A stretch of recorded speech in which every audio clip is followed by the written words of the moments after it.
Kejaksaan Agung menetapkan pemilik PT Duta Palma Group, Surya Darmadi sebagai tersangka dalam kasus dugaan korupsi penyerobotan lahan seluas 37.095 hektar di wilayah Riau. Selain itu, penyidik Kejagung juga menetapkan Surya Darmadi sebagai tersangka dalam kasus dugaan tindak pidana pencucian uang.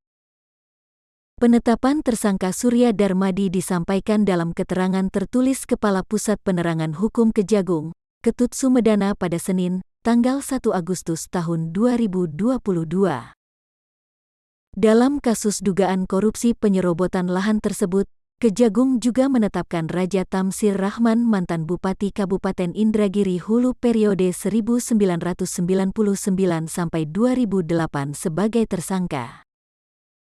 Ketut menjelaskan, saat ini Raja Tamsir Rahman sedang menjalani vonis pidana dalam perkara dugaan tindak pidana korupsi dana kasbon APBD Indragiri Hulu tahun 2005 sampai 2008.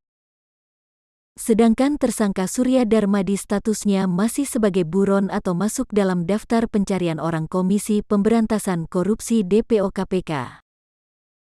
Para tersangka dijerat dengan pasal berlapis. Surya dan Tamsir disangkakan dakwaan primair pasal 2 ayat 1 junto pasal 18 UU nomor 31 tahun 1999 tentang pemberantasan tindak pidana korupsi, junto pasal 55 ayat 1 pertama KUHP.